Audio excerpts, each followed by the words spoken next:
Hello friends, எல்லாருக்கும் வணக்கம். இபிஎஃப்போட member passbook சம்மந்தமான ஒரு முக்கியமான அப்டேட் கிடச்சிருக்கு. இது இபிஎஃப் உறுப்பினர்களுக்கு ஒரு மகிழ்ச்சியான தகவலாக இருக்கும். இதை பற்றின முழு தகவலையும் தெரிஞ்சுக்கிறதுக்கு முன்னாடி நம்மளோட சேனலை மறக்காமல் சப்ஸ்கிரைப் பண்ணிவிட்டு கூடவே பெல் ஐக்கானையும் கிளிக் பண்ணி வச்சுக்கோங்க. அப்போ தான் நம்ம போடுற முக்கியமான அப்டேட் எல்லாத்தையும் நீங்கள் ஈஸியாக தெரிஞ்சுக்க முடியும்.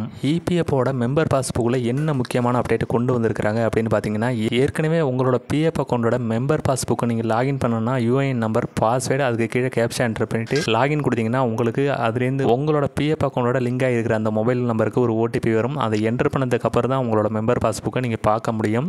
மெம்பர் பாஸ்புக்கை லாகின் பண்ணுறதுல இப்படி இருந்த இந்த ப்ராசஸில் ஒரு முக்கியமான மாற்றத்தை கொண்டு வந்திருக்கிறாங்க. அது என்ன அப்படின்னு பார்த்தீங்கன்னா, இனிமேல் உங்களோட பிஎஃப் அக்கௌண்ட்டோட மெம்பர் பாஸ்புக்கை லாகின் பண்ணும்போது யூஏஎன் நம்பர், உங்களோட பாஸ்வேர்டு, அது மட்டும் இல்லாமல் கேப்சா என்டர் பண்ணி லாகின் கொடுத்தாலே இனிமேல் மெம்பர் பாஸ்புக் ஓப்பன் ஆகிடும்.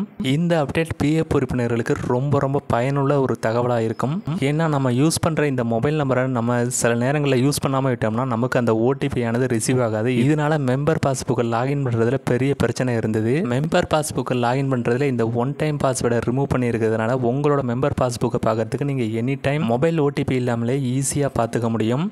அதே போல் நீங்கள் கேஒய்சி அப்டேஷனுக்கு நீங்கள் லாகின் பண்ணுறீங்கன்னா அதுக்கு உங்களுக்கு அந்த ஒன் டைம் பாஸ்வேர்டை என்ட்ரு பண்ணால் மட்டும்தான் நீங்கள் லாகின் பண்ண முடியும். இதில் அவங்க எந்த மாற்றத்தையும் கொண்டு வரல. இது மெம்பர் பாஸ்புக் பார்க்கறதுக்கு மட்டும்தான் இந்த மாற்றத்தை கொண்டு வந்திருக்கிறாங்க. பிஎஃப் உறுப்பினர்களுக்கு இது ரொம்ப பயனுள்ள தகவலாக இருக்கும். இது உங்களோட தெரியாத நண்பர்களுக்கு மறக்காமல் தெரியப்படுத்துங்க. அது மட்டும் இல்லாமல் இந்த வீடியோ யூஸ்ஃபுல்லாக இருந்துன்னு நினச்சிங்கன்னா வீடியோவை ஷேர் பண்ணிவிட்டு மறக்காமல் நம்மளோட சேனலையும் சப்ஸ்கிரைப் பண்ணிவிடுங்க.